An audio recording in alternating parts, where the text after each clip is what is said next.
Greetings, ghouls. Sorry, it's a little smoky in here. Welcome to Daily Booze Live. Just finished taking my medicine. And yes, here we are again on Facebook. I think I'm going to go week to week.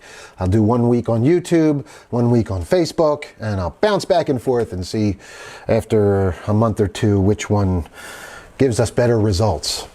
Or I'll just wind up breaking down and joining one of those services that lets me live stream to both at once. That could be the way to go if this live stream thing is going to be what we're doing. And it seems like you guys dig it. So yeah, that might be what we do. All right. Today is the day before Thanksgiving. Big party night tonight. What are your plans? What are you guys doing tonight? Who's going out and partying for the night before Thanksgiving? I might go have a few drinks. I might be at Bar 13 tonight. I think they have the worst burlesque show ever happening tonight. I'm not dissing it. That's literally what it's called. The worst burlesque show ever. So, always a fun time at Bar 13. That might be where I wind up tonight. Where are you guys going? Excuse me. Goodness. Just finished my coffee, had my water. Haven't eaten breakfast yet. I'm still getting adjusted to this morning-ish schedule. But what time is it? Did we make our 12:30? Do we make it? 12:36? Yeah, I went on a couple minutes ago. Yeah. Close enough to 12:30. I guess I'm getting better. But thanks for tuning in. Today we have some headlines. Scream 7 is in the headlines. We're going to take a look at an article, and probably a couple articles. A little turmoil on the set. Before that, though, just real quick about me. I'm Deadsville director Ronin James. Been a stuntman for 20 years. Went to school for film before that. Been in a bunch of movies and stuff, and now I create content here for Deadsville Productions with my partner who hosts a weekly podcast with me, Deadsville Horror Talk. We also have a sitcom starring the voice of Kane Hodder and Dickie Devil and the Deviants in post-production right now, as well as some other projects coming up for 2024. We just dropped the new episode where we reviewed Onyx, The Fortuitous, and The Talisman of Souls, a new horror comedy from internet sensation Andrew Bowser. You can watch or listen to it on Spotify, YouTube, and Rumble. So if you want to check out the latest from me and Miss Steph Infection, reviewing in-depth, and it starts with a spoiler-free section, and then there's a spoilery, digging deeper part, but we give you a nice warning. So if you haven't seen the movie yet, you can always pause the show and not have anything spoiled. We give you our first take without any spoilers. So feel free to check those out. Check out the newest episode and go watch Onyx the Fortuitous. Hilarious horror comedy. Loved it. Absolutely loved it. All right, let's get to this. Let's bring up our web pages here and go picture in picture. And iHorror has two stories that we're going to look at. 3 stories actually, but one of them has been broken also on a bunch of places. This story from Scream 7. Apparently star Melissa Barrera has been fired due to social media remarks. And then we had, that was 17 hours ago, that was reported. Then 13 hours ago, Scream 7 director Christopher Landon responds to Barrera's firing. Quote, "Stop yelling." All right, let's see where this goes, shall we? A little drama on the sets. So this story is on iHorror from Timothy Rawls, and Melissa Barrera is one of the co-starring sisters, along with our Jenna Ortega, or Wednesday Addams here, who is also a star of the show. Melissa Barrera, who plays Samantha on the popular slasher Scream movie franchise, has been fired from the upcoming 7th installment, allegedly due to her perceived anti-Semitic social media posts. Yikes! Fucking yikes. The star hasn't been shy about her pro-Palestine stance, posting several images and thoughts in her feed. About a month ago, the Mexican-born actress wrote, "I too come from a colonized country. Palestine will be free. She added, they tried to bury us. They didn't know we were seeds. Although there was no official casting news for Scream 7, Barrera is the lead actress in the rebooted series, often considered to be the successor to the original heroine Sidney Prescott, played by Neve Campbell. Deadline reached out to Spyglass for a comment, but has yet to receive a reply.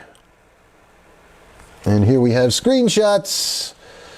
Almost all of Melissa Barrera's IG stories about Palestine, a thread. And yeah, she's very political, and I'm not going to get into all this political stuff on here. Let's jump to the story a little later. Scream 7 director Christopher Landon responds to Barrera's firing. Stop yelling. Okay. In news that rocked the horror movie world this afternoon, the firing of lead actress Melissa Barrera from Scream 7. The director of that film, Christopher Landon, has responded to the announcement in the form of a since-removed social media post. Interesting. This is my statement. Heartbroken. Everything sucks. Stop yelling. This was not my decision to make. According to Deadline, Spyglass Entertainment also released a statement regarding the termination, putting it in no uncertain terms. We have zero tolerance for anti-Semitism or the incitement of hate in any form, including false references to genocide, ethnic cleansing, Holocaust distortion, or anything that flagrantly crosses the line into hate speech. Barrera was fired from the upcoming slasher today after she dropped several posts that appeared to support Palestine and were therefore perceived as anti-Semitic. Many commentators on iHorror's social pages have criticized her termination as a violation of free speech. Others have said she was wrong to post what she did, but didn't deserve to get fired over it. The question now is how the franchise will move forward. Barrera had essentially become the final girl of the franchise, and its original protagonist, Neve Campbell, gradually succeeded her role. Oh, yikes. Just fucking yikes. Boo believers. Well, that's some depressing news, I guess. I don't even know what to make of it.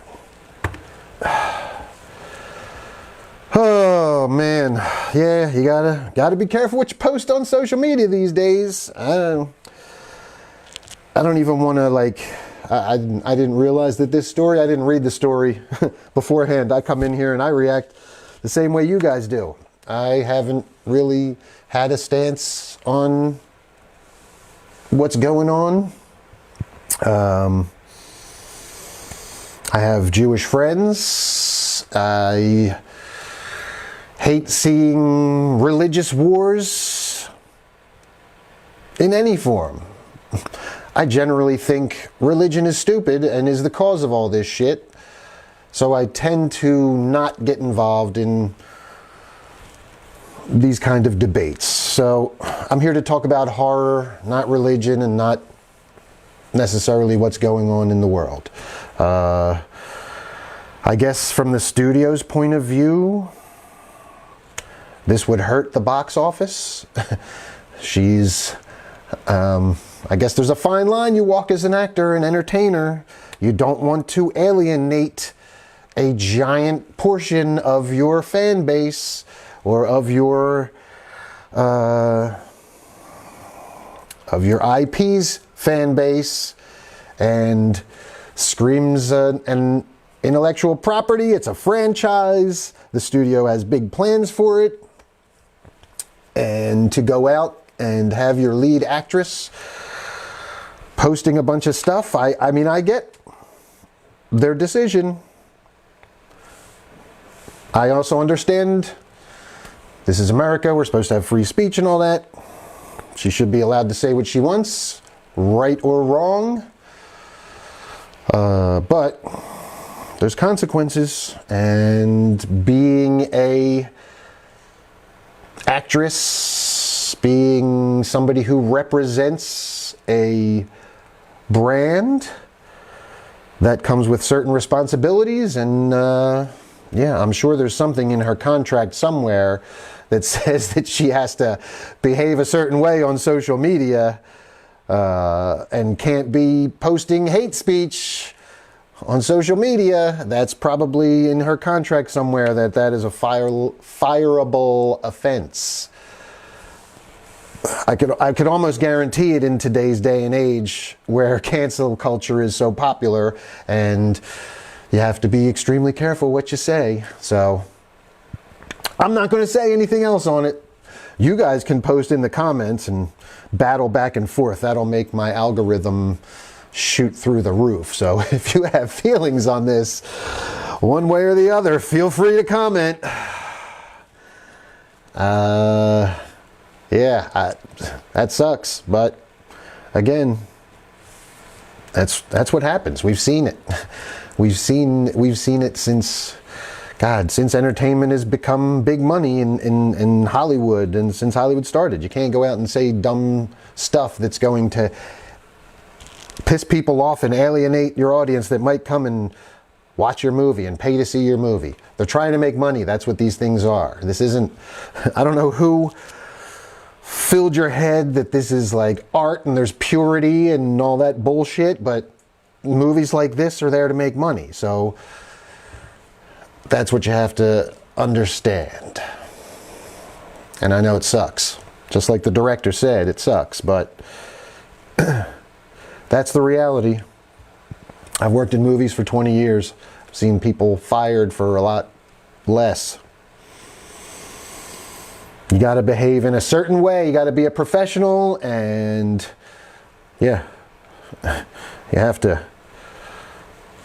read the room. If you want to keep your job, you can't say hateful shit publicly. I don't know how she didn't get the memo on that in 2023, but yep, can't do it. All right. You can comment your thoughts on the firing of Melissa Barrera in the comments. Agree or disagree. And if y'all want to have political battles in the comments over this stuff, go right ahead. I thought it was going to be like some set drama, some like arguments on set, especially when I saw that the director made a statement afterwards. Yeah, this was, I didn't see this because I don't follow her, so I don't follow Melissa Barrera, so I had no idea what she was doing on her social medias. Whew, be careful, you'll lose your jobs. All right, we're gonna move on. Let's pop back over into our, where are we? Here we are. And, oh, who would have thunk it? iHorror's other story, published about 20 hours ago. Sequels and remakes will dominate horror cinema in 2024. Yep. Hope you loved the original horror movies that came out in 2023, because 2024 looks like it's going to be filled with many sequels and remakes. Boy, oh boy. If a movie makes money, they're gonna make more of them. Of the original 2023 fare, we got Megan, When Evil Lurks, Cobweb, Thanksgiving, Totally Killer, and Last Voyage of the Demeter, technically a prequel. Sequels included Exorcist Believer, Evil Dead Rise, Scream 6, and Insidious the Red Door. Not a bad mix, right? But 2024 already looks like sequels and remakes are going to be the dominant theme, at least according to the Facebook page What to Watch. They posted a list of horror movies they see as coming out in 2024, some confirmed, some not, although the list is a little flawed, as some of the movies aren't even listed on IMDb yet.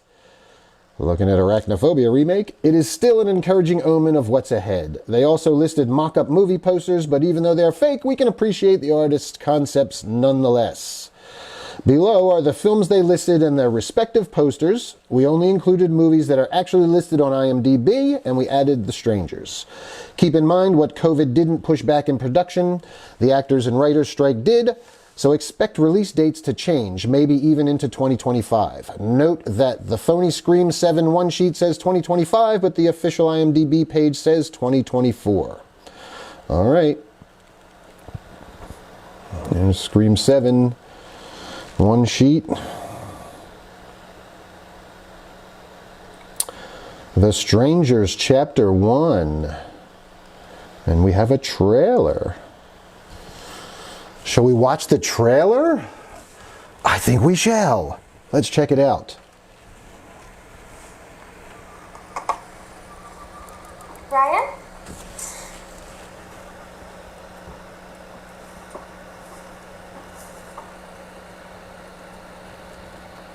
I knew you couldn't ride a motorcycle.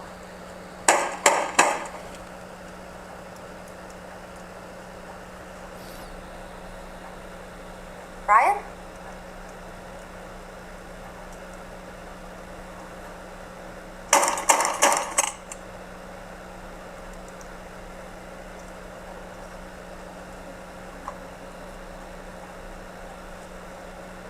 Ryan?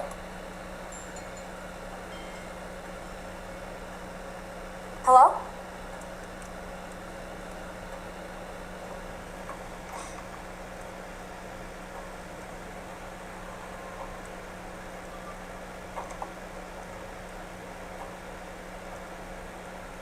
Is Tamara here? No. We already told you there is no Tamara here.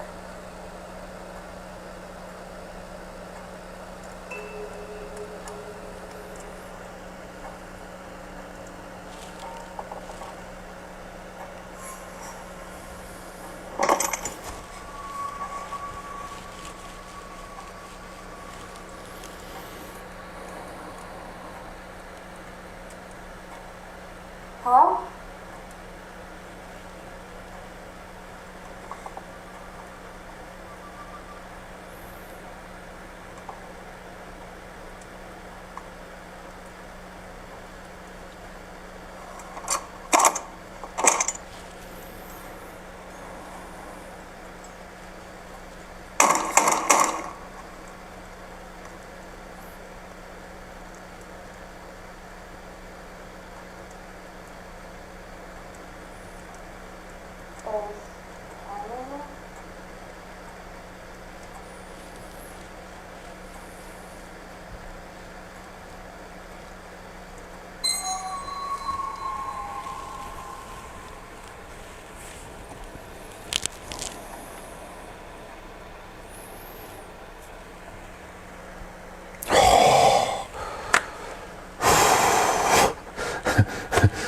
Whew, that was all right. All right, that was pretty intense. Yeah, wow. All right. That was pretty spooky. Yikes. Pretty scary. All right, tense, one little scene. I've never watched The Strangers, so yeah, I don't remember it, but yeah, that was pretty. It sounds like a kid's voice outside the door, right? Is it a kid's voice or like a young girl or something? But that was definitely a dude covering the portal, the view portal. Fuck. Yeah, it was creepy.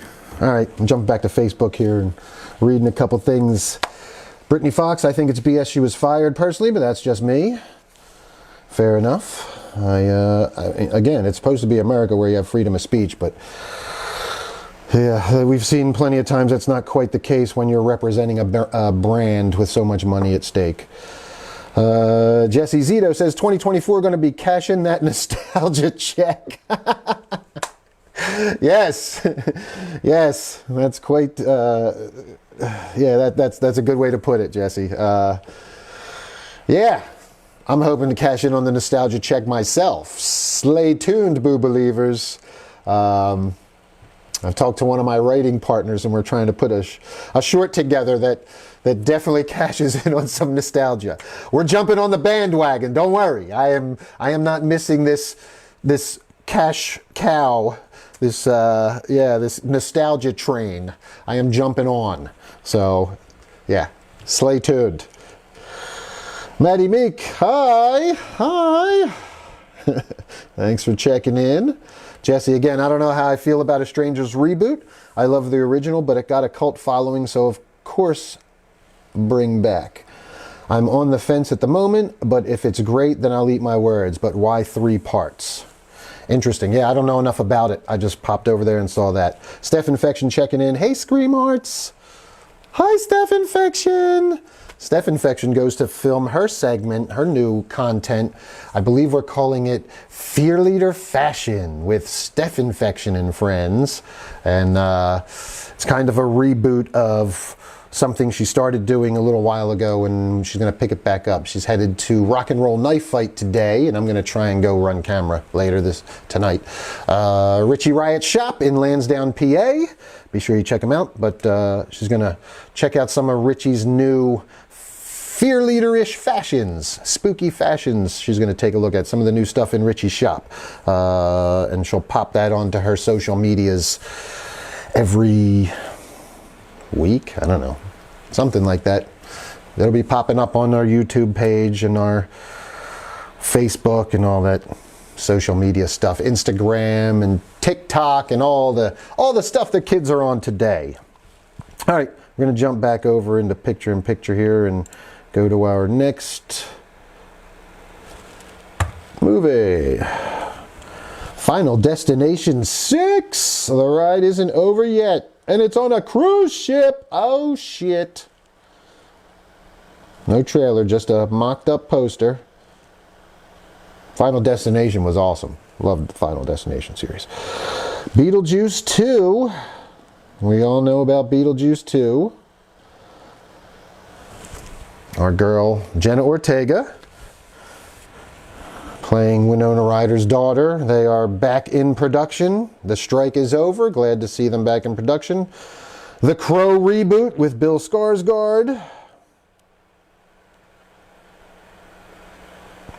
The Conjuring Last Rites.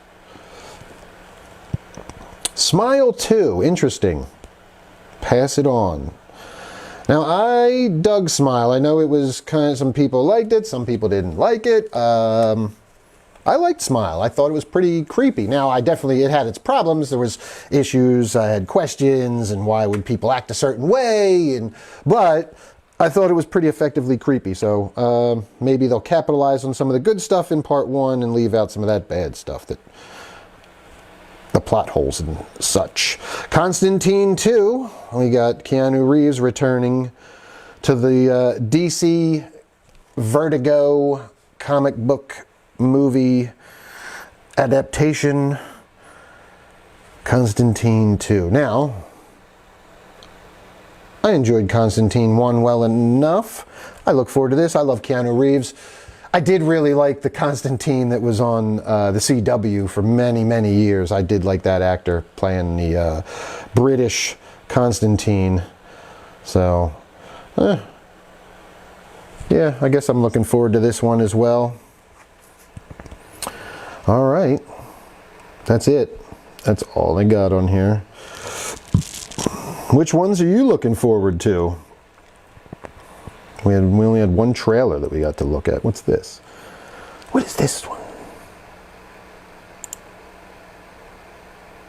Oh, it's a commercial. All right. Well, Boo Believers, any of those pique your interest? Let's see. 6 movies. Jesse Zito, 6 movies and still haven't gotten to their destination. Yes. Long drive. Curious to see where it goes. Well, they're on a boat this time, it looks like. They're on a cruise ship. So, different setting. We'll see what kind of, this is like Planes, Trains, and Automobiles of Death. They've got to keep changing modes of transportation, and eventually they'll get to their destination. As long as these movies keep making money, I guarantee we're going to find other modes of transportation. The next one will be on tricycles. It'll be Final Destination Soapbox Derby. I might actually enjoy that one. A bunch of kids getting mangled in a soapbox derby. Yes. Man, don't steal my ideas. Copyright, TM, all that. It's mine. Final Destination Soapbox Derby's mine. If you're going to make it, you come to me. God damn it. Maddie Meek, I have high hopes for Beetlejuice 2. Super excited for that. Me too. I'm very excited for Beetlejuice 2. We watched Beetlejuice 1 again. It's on streaming. You can catch it. I forget where I watched it. Or we watched it. We put it on the other last week. I think me and Maddie watched it last week just to get a refresher. And great movie. So glad that there's a ton of returning cast. Look forward to seeing Michael Keaton returning to the role. He's been so awesome. His resurgence, just seeing him back and him doing the Batman thing in that awful Flash movie. His part was one of the highlights of it, and now seeing him come back here as Beetlejuice is really awesome. So awesome to see Michael Keaton doing his thing. Looking forward to Beetlejuice 2.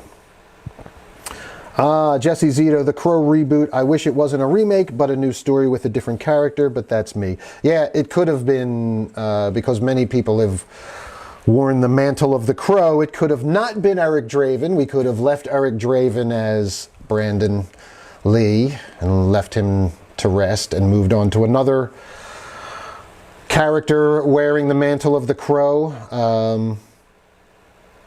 Yeah, I get that, Jess. I could kind of agree. I could definitely kind of agree with that. Jesse also adds, out of those ones, I'd say Beetlejuice has me the most curious. Yeah, agreed. Final Destination X, time to go to space. Yes.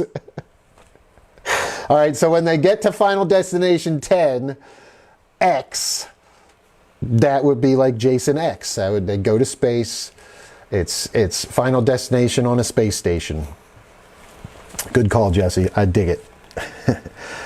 Yes, last week we watched it, Maddie. Correct. Maddie also adds, I'm hoping that they stick with practical props for Beetlejuice 2 since the first movie was all about the practical effects.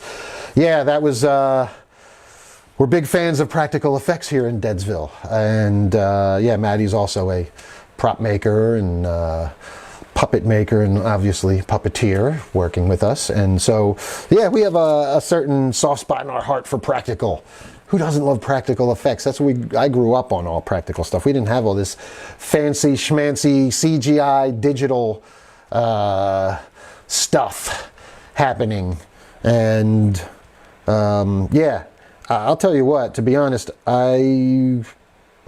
practical effects work more for me than bad CGI does. I'll take cheesy practical effects any day over bad CGI. Because, like, go watch The Flash, and that CGI is so bad. It's so bad. It looks cartoonish, and it totally takes you out of what's supposed to be a serious movie. But I can have a campy, cartoony, practical puppet, like, say, in a campy movie like Onyx the Fortuitous, and totally keeps me in the moment.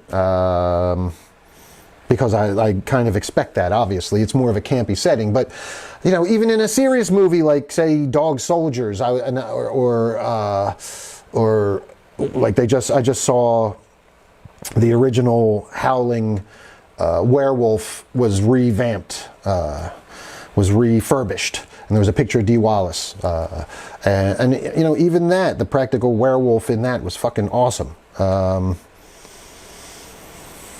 I'd rather see that than a bad CGI werewolf moving unrealistically and looking cartoonish in a movie that I'm supposed to be, you know, serious about. So, now I've also seen some really good CGI. Cocaine Bear CGI was awesome. I loved the fucking CGI in Cocaine Bear. And that was a campy movie. But the bear still looked awesome, man. He looked awesome. And you couldn't get that same effect with a You couldn't do a lot of what they did with that bear with a puppet or like a practical bear. So, you know, everything has its time and place. I just see a lot of bad CGI that can ruin a movie, whereas even the worst puppet in a campy movie, I'm still all for it. I'm still like, yes, look at that terrible fucking puppet. That's awesome. I'll take that over shitty CGI any day. And I know Maddie agrees. Jesse, practice safe SFX. Practical all the way, and agree with Maddie. Maddie says, if your CGI looks like PlayStation 1 graphics, then your movie is going to completely lose my interest. Yeah, pretty much.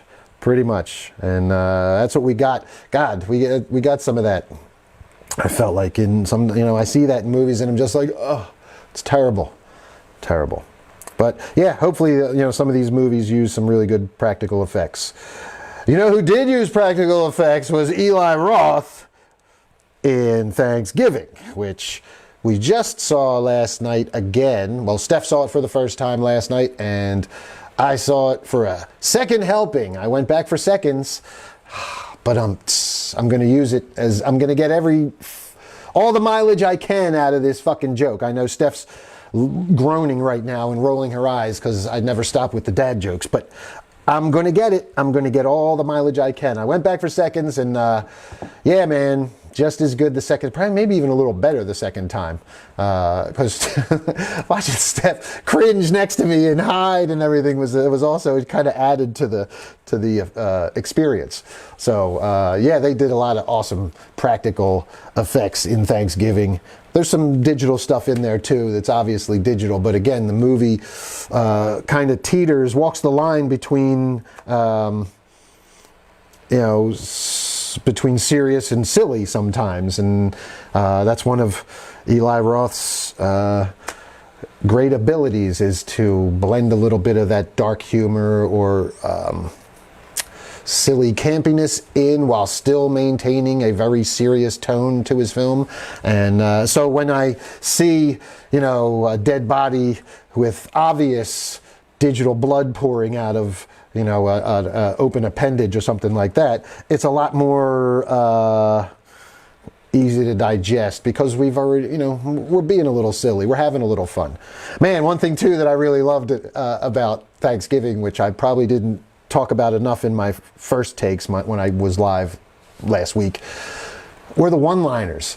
Eli brought the one-liners back, man. He's got some great one-liners in this movie. Yeah, the killer, John Carver. He's got some great one-liners. So if you haven't seen it, go see it. We shot our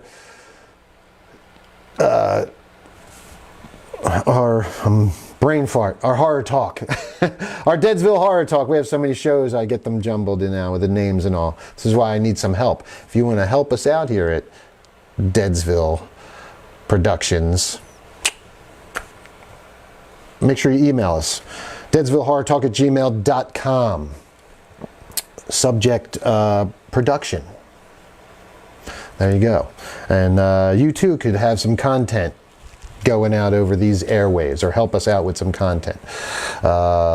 Anyway, yes, we shot Deadsville Horror Talk last night, reviewed the full in-depth review, and it got pretty long. But I'll probably edit it. I'm going to edit it today. It should be up, man, late tonight, early tomorrow, so you should be able to listen to it while you eat.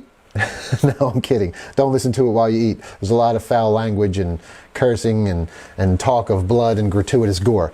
Maybe listen to it after, or once you've, you know, finished dinner, or before dinner while you're waiting for dinner to cook. There you go. At any rate, the show will be up special a little sooner, so make sure you go and check it out. And then we'll have another special episode next week. Me and Maddie will do a special episode here of Deadsville Horror Talk. Not here, not live, but a special podcast where we'll review It's a Wonderful Knife right before it comes to streaming on Shudder, because it was very limited in theaters, and I know a lot of people couldn't find it near them after we did our talk about it live last week. So Me and Maddie did get to see it, so we're going to do a quick review before it comes out, so you can get a non-spoiler review, and then the in-depth review will be there when it streams on Shudder December 1st. All right, make sure you like, subscribe, follow, all that good stuff, and yeah, keep coming back for more. Come back for seconds and thirds and fourths. Go back for another plate of Thanksgiving dinner from Eli Roth, and keep the money pouring in for those R-rated movies in the box office, because that's the only thing these studios pay attention to is the almighty dollar. So if you want R-rated horror, go to the movies and see it when it's there. All right, Boo Believers, that's it. We will, oh, real quick, Maddie says, Wonderful Knife was awesome. Excited to discuss it. Me too. I had a blast with that one. All right, that's going to do it for me today. Thanks for checking in, everybody. Thanks for talking. I guess this is kind of our Thanksgiving episode, so I'm very thankful for all of you. I probably won't go live tomorrow. It's a holiday. I might take the day off. We'll see. If I have time, maybe I will do a quick episode. But just in case, everybody have a great Thanksgiving. I'm very thankful for you all, and thankful that I get to do this and get to work and live the life that I do. Working in horror, talking about horror, and producing horror content. Yeah, it's a good time. So I'm grateful for all of it. Thank you all, and stay spooky. Happy Thanksgiving.